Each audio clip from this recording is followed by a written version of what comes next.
morning, everyone. Carmela Novi, your divorce architect, New Jersey divorce attorney and mediator, coming to you again from one of my morning drives, looking to offer you some tips for the day or answer some questions regarding a family law issue you may be wondering about.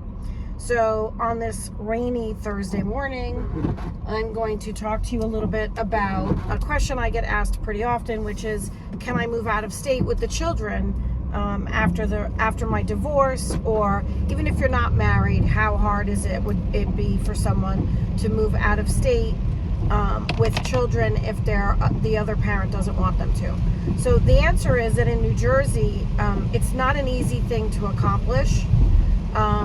The legal standard is what's in the best interest of the child or children involved in terms of the move. And the courts are going to look at a lot of factors. If you file that kind of application with the court is going to look at a lot of different factors. In New Jersey, there is a legal standard, legal factors that are in a statute or a law that the courts have to apply and consider when determining the best interest of children. The last factor is actually any other factor that the court thinks is relevant. So it does give the judges the power, the authority to take into account lots of different factors. It's not a cookie cutter analysis.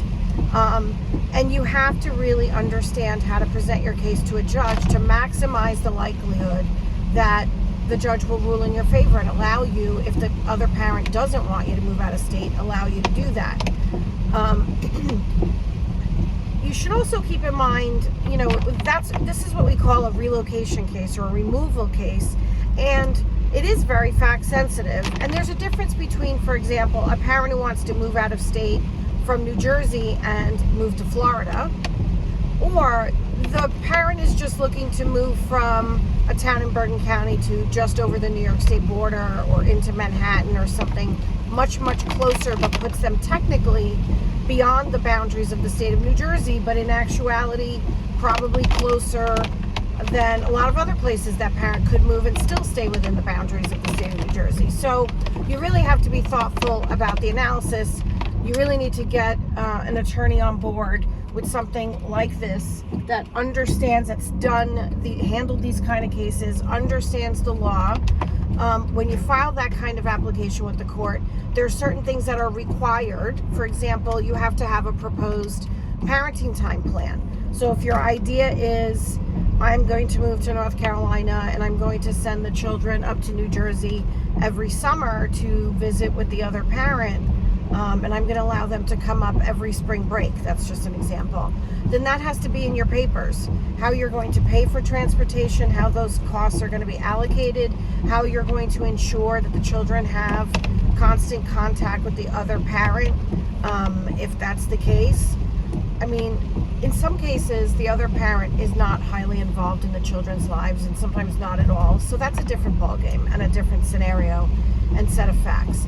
But if you have a more typical scenario where both parents are involved, have parenting time of the children, then you really need to be extremely thoughtful about what goes into your papers, what goes into the strategy for convincing a judge that you should be allowed to move out of state with the children. So even though it's not an impossible task,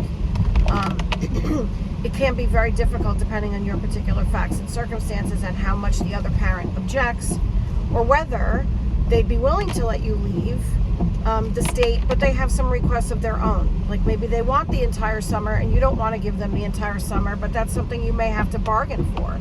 Or you may have to pay for a substantial portion of all the travel costs because the other parent says, I can't afford to do that, and if this is what you want, I'll let you do it.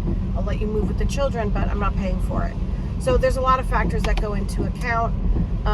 But the most important part, like I say all the time, is you have to come up with a blueprint and a strategy to maximize your success on something like this. You want to make sure that once you go into court or you just start negotiations, I've negotiated these agreements without having to file an application, but you really have to be very strategic about how you approach the other side, how you handle it. and map out a best and worst case scenario for yourself, so that when you go into the negotiations, you have kind of an idea of what the landscape is going to look like. You need to work with an attorney that will develop that with you, and make sure you understand everything that's entailed there.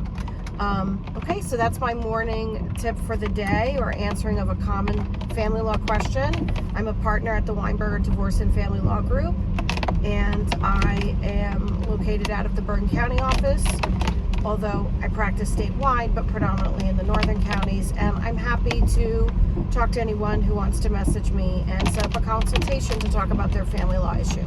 Have a great day.